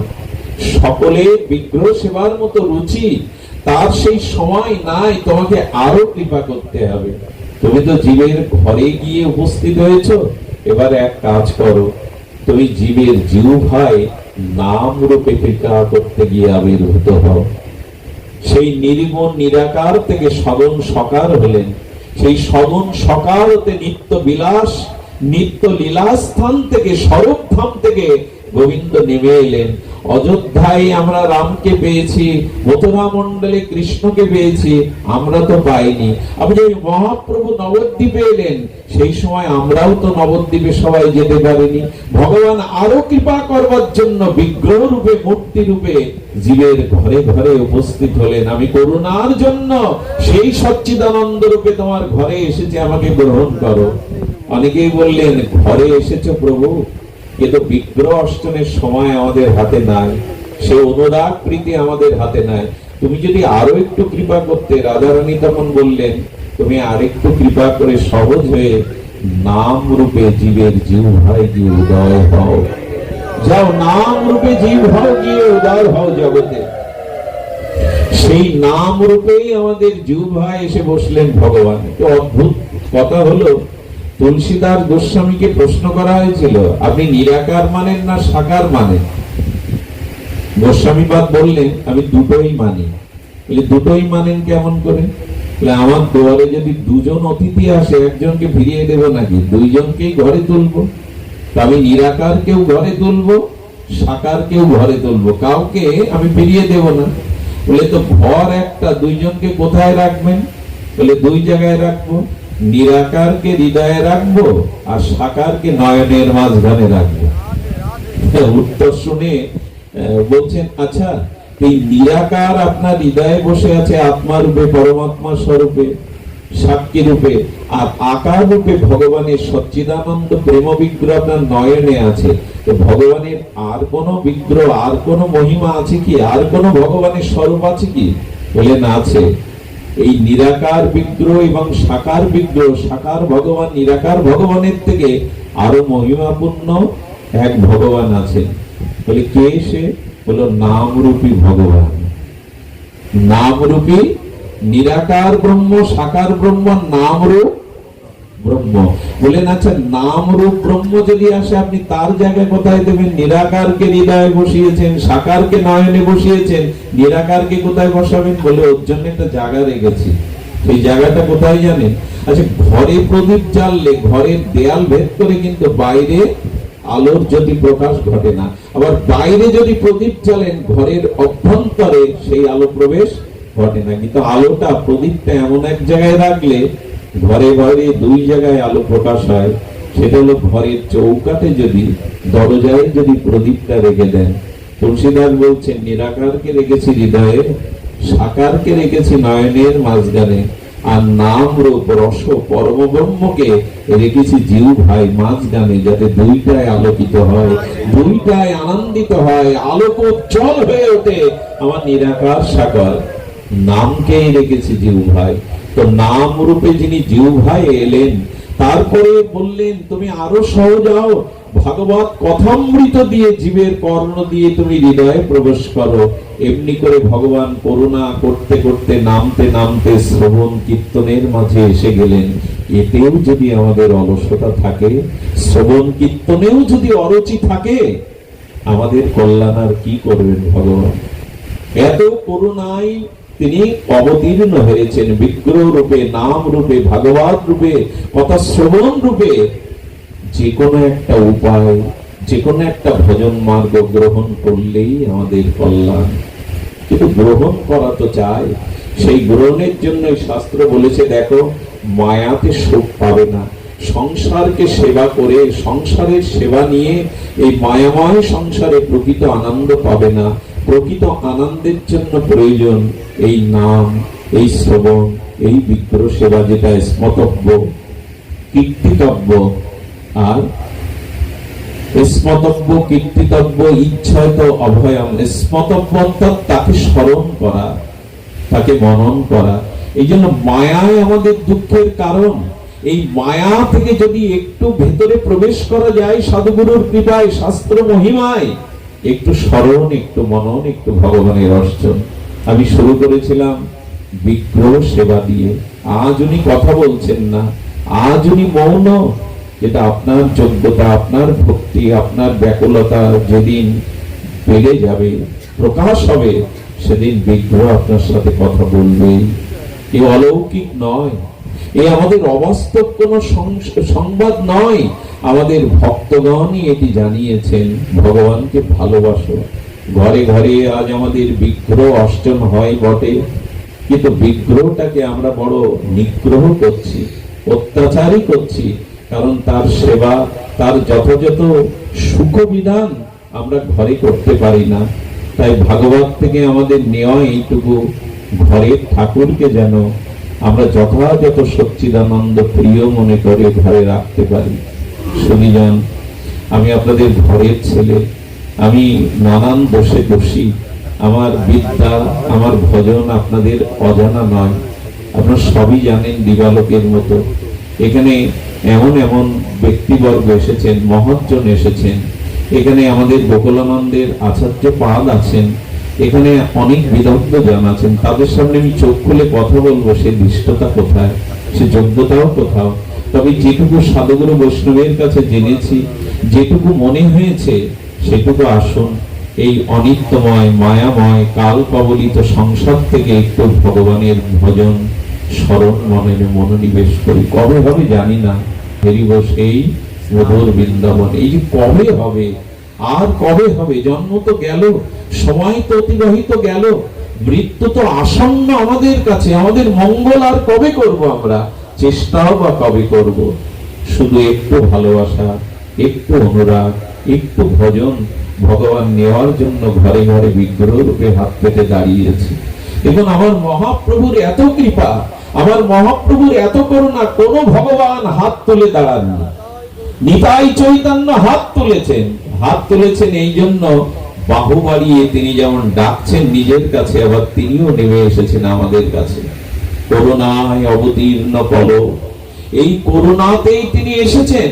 এই জন্য এই যুগে যদি বাদ পড়ি না, এই যুগে যদি, আমার মনে পড়ে দাদাজির মুখে শুনেছিলাম, আমাদের ভগবান দাস বাবাজি সম্ভবত বৃন্দাবন থেকে তল্পি তল্পা গুছিয়ে আর তার ব্যাগ ট্যাগ যেটুকু ছিল ওগুলো গুছিয়ে নবদ্বীপের উদ্দেশ্যে যাত্রা শুরু করেছেন।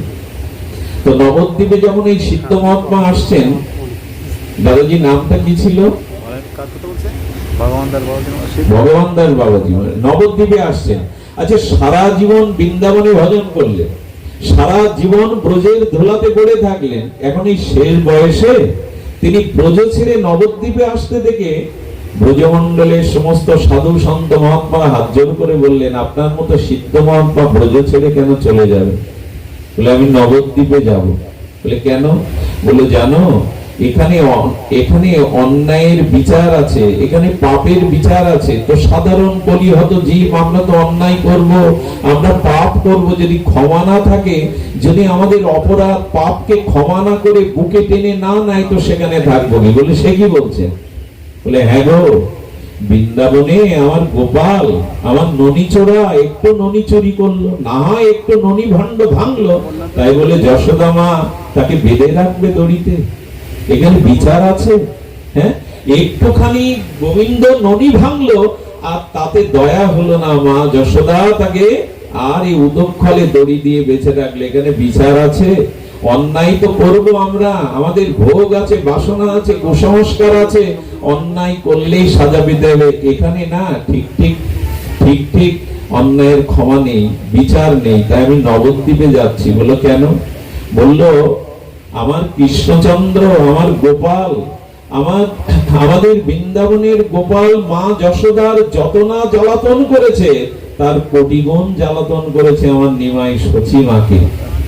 আমার সচিমাকে নিমাই কেমন করেছে জানেন? নিমাইকে স্নান করিয়েছেন সচিমা, স্নান করিয়ে চোড়াকরণ করে দিয়েছেন, চোড়া বেঁধে দিয়েছেন, সুন্দর করে শৃঙ্গার করে সাজিয়ে দিয়েছেন, কর্ণে দুল দিয়েছেন, সুন্দর করে পোশাক পরিয়ে কাজল চোখে দিয়ে বসিয়েছেন।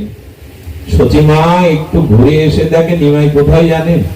সবাই ওই উচ্ছিষ্ট গুলো, এটো পাত্র গুলো যেখানে ভাঙাড়ে ফেলে দেয়, নিমাই গিয়ে করেছে কি, সে হাড়ির কালি টালি মেখে হাড়ির উপরে তিনি বসে পড়েছে। আরে দুষ্টু, এই মুহূর্তেই তোকে স্নান করালাম, সুন্দর করে সাজালাম, কাজল দিয়ে দিলাম, চূড়া করে দিলাম, আবার আমাকে স্নান করতে হবে, আবার তোকে স্নান করাতে হবে।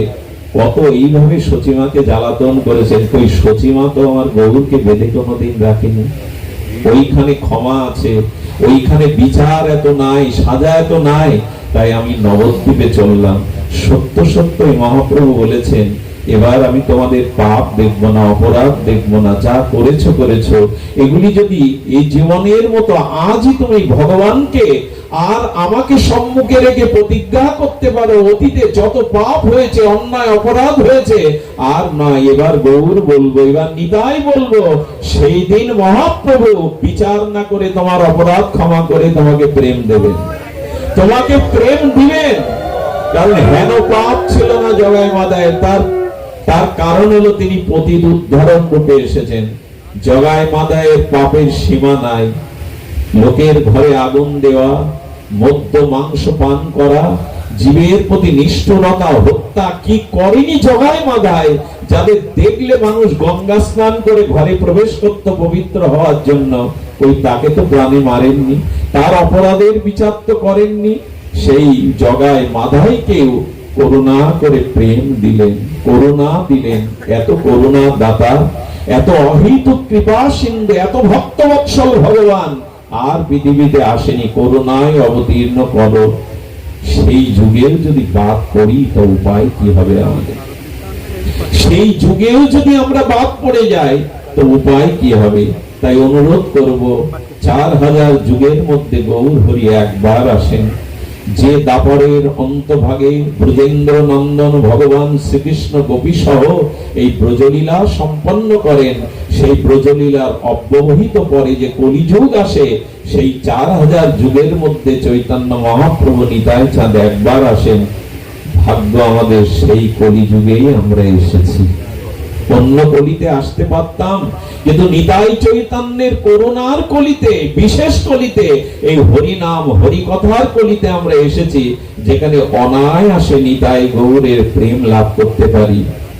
গীতার বাণী সার্থক হয়েছে মহাপ্রভুতে এসে, অপিচেত সুদরাচার মাম অনন্য ভাগো। দেখো দেখো, অতি দুরাচারী হলেও যদি তুমি সংকল্প করো আর দুরাচার করবে না, আর পাপ করবে না, আর সেই চিত্তে যদি গৌর বলো, নিতাই বলো, অপরাধের বিচার মহাপ্রভু করেনি, পাত্র অপাত্র বিচার করেনি, কাল অকালের বিচার করেনি। দেয়া দেও বিমর্শক প্রভু ন কালেন, কোন কালের বিচার, পাত্র অপাত্র বিচারেন ন করুতে। মহাপ্রভু কোন বিচার করেননি যে কে প্রেম দেব কি দেব না, এ পাত্র কি অপাত্র, এখন দেব কি এখন দেওয়ার সময় হয়নি, এই কালাকাল পাত্র অপাত্র বিচার না করে অহেতুক প্রেম দিয়েছেন মহাপ্রভু, অহেতুক করুণা করেছেন তিনি। তাতেও কি বাদ পড়বো আমরা? তাতেও যদি রুচি না হয়, তাতেও যদি একবার স্মরণে না আসি, তাহলে আমাদের আর উপায় কি? এই জন্য এই করুণার যুগে, এই কৃপার যুগে আসুন আমরা পিছিয়ে না থাকি। বর্তমান যুব সন্দিগ্ধন, চারিদিকে অশান্তির ঢেউ, কোন মানুষই বোধ করি ভালো নাই। মানুষের সংসার, মানুষের ব্যক্তি জীবন, সমাজ জীবন, রাষ্ট্র জীবন, বিশ্ব জীবন, কোথাও না কোথাও এই অশান্তির অনল জ্বলছে। মানুষ ভালো নেই। ভালো থাকার একটাই পথ, ভালো থাকার একটাই উপায়। আসুন আমরা স্মরণে আসি। ভগবান, আমি গতকাল মনে হয় বলেছিলাম, হনুমান রামের নাম নিয়ে, প্রভুর নাম নিয়ে সালাং দিয়ে পার হয়ে লঙ্কায় গেল। প্রভু যখন সেতুর জন্য পাথর ডাকছেন, বানর সেনাদের পাথর এনে ফেলো, একজন মরমী ভক্ত প্রভু রামচন্দ্রের কাছে কি বললেন, আপনার দাস হনুমান রাম নাম বলেই তো পার হলো প্রভু, তো যদি আপনার নামেই পার হওয়া যায় তো এদেরকে কষ্ট দিয়ে আবার পাথর বওয়াচ্ছেন, পাথর দিয়ে সেতু বন্ধন কেন করছেন? নামেই তো পার হয়ে যায়। রামচন্দ্র হেসে বললেন, হনুমান আমার নাম নিয়েই পার হয়েছে, বলতে পারো আমি কার নাম নিয়ে পার হব? ভগবান তো আমার নাম নিয়ে পার হয়েছে, আমি কার নাম নিয়ে পার হব? অর্থাৎ ভগবান জানাতে চাইলেন আমার থেকে আমার নামের মহিমা অনেক অনেক বেশি। এই জন্য আসুন আমরা শ্রবণ এবং এই হরিনাম সংকীর্তন, এই দুটি জিনিসের নাম অনেকেই মনে করতে পারেন, কিছু মনে নেবেন না, এটা আধুনিক প্রযুক্তিবাদীর যুগ, বিজ্ঞানের উৎকর্ষ আজকে চরম সীমা। আজকে মঙ্গল গ্রহে যাত্রা শুরু করেছে, মহাকাশে বাস করছে মানুষ, আজ মাটির তল দিয়েও মানুষ কত কি সৃষ্টি করছে, আর সমুদ্রের তলেও খনিজ সম্পদকে অনুসন্ধান করে মানুষ সমৃদ্ধিশালী হচ্ছে। তো এই সবকিছু প্রযুক্তির যুগে মানুষের মাঝে মাঝে অবিশ্বাস আসে। কথাটি ধ্যান দিয়ে শুনুন। অবিশ্বাস কেমন জানেন? অবিশ্বাস হলো এই, কৃষ্ণ কৃষ্ণ বললে, গৌর গৌর বললে জীব ভাই আমার কল্যাণ হয়ে যাবে, প্রেম হয়ে যাবে, যুগ যুগান্তর তপস্যা করে হয় না, হয়ে যাবে। খুব বিজ্ঞজনেরা, খুব উচ্চ মননশীল ব্যক্তিরা, তারা মাঝে মাঝে এত সহজ মহাপ্রভুর কৃপা নিতে পারে না। এই জন্য অনেকেই বলে কি, গৌরীয় বৈষ্ণব যাদের শিক্ষা নেই, দীক্ষা নেই, কাজকর্ম তেমন নেই, খোল খত্তাল নিয়েই হরিনাম করেই কাল কাটায়। যদি জ্ঞানী হতো তো বেদ পাঠ করতো, যদি জ্ঞানী হতো তো জপ ধ্যান করে জীবন কাটাতো। জ্ঞানীরাই তপস্যা করে, জ্ঞানীরাই মুনি হয়। অনেকের এই কথা বলার একটা অবকাশ রয়ে গেছে। যাদের অল্প বুদ্ধি, বেদ জানে না, যারা উপাসনা তপস্যা করে না, তারাই সাধু সঙ্গে এই হরিনাম সংকীর্তন খোলকাত্তল সহযোগে এটাকে মনে করে অনধিকারীর জন্যই বুঝি হরিনাম, অল্প বুদ্ধি মানুষের জন্যই, সরল বুদ্ধি গ্রামের মানুষের জন্যই বুঝি হরিনাম। আর এর উত্তর মহাপ্রভু দেবে বলেই তিনি কি করেছিলেন জানেন? জ্ঞানীদের মধ্যে যিনি সর্বশ্রেষ্ঠ ব্রহ্মা, যিনি এই চতুর্দশ ভুবনের রচনা করেছেন, যিনি বেদ বক্তা, যিনি জ্ঞানীদের মধ্যে অগ্রগণ্য, সেই ব্রহ্মাকে মহাপ্রভু বললেন, ব্রহ্মা, কলির জীব মানুষ, তার কি কলিযুগের মানুষের এই জাগতিক বিদ্যার দ্বারা, তর্ক ছাড়া, পরীক্ষা ছাড়া তারা সরলতা বিশ্বাসে কিছু মেনে নিতে চায় না।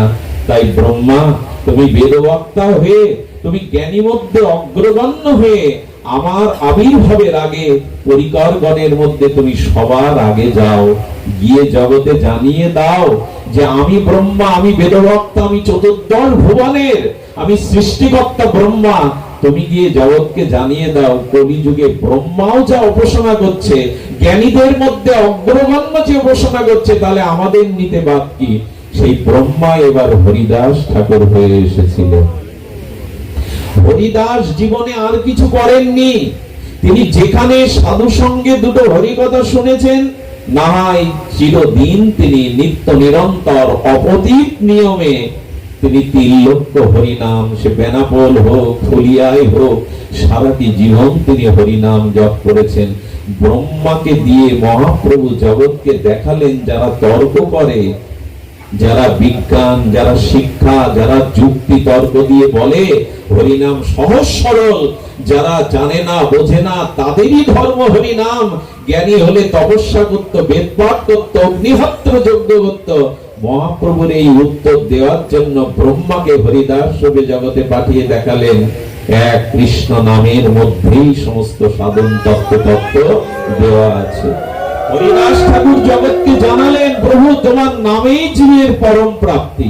হরিদাসকে মহাপ্রভু প্রশ্ন করছেন, হরিদাস তুমি যে বলছো এই কলিযুগে নামের দ্বারা সর্বজীব উদ্ধার হবে। জীব নয়, স্থাবর জঙ্গম যা কিছু বৃক্ষলতা জীবজন্তু সব উদ্ধার হবে। তো মানুষ না হয় হরিনাম নিয়ে উদ্ধার হলো, গাছগাছালি উদ্ধার হবে কি করে? উত্তর দাও। ঠাকুর হরিদাস ব্রহ্মা সাধারণ নন, উনি প্রহ্লাদের আবেশনার মধ্যে উনি বললেন, প্রভু গাছগাছালি গুলো এই যুগে হরিনামে উদ্ধার হবে। কি করে হবে? যুক্তি দেখাবে তো।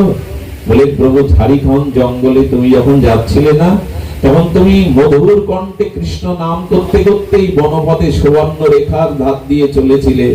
আচ্ছা, জঙ্গলের মধ্যে, ঘনঘোর জঙ্গলের মধ্যে দাঁড়িয়ে যদি আপনি জোরে কৃষ্ণ বলেন, শব্দটা কি হয়? শব্দটা তরঙ্গায়িত হয়ে ভেসে গিয়ে সেই বনের মধ্যে আবার একটা বিপরীত শব্দ ভেসে আসে, বিপরীত তরঙ্গ। কৃষ্ণ কৃষ্ণ কৃষ্ণ আসে কিনা?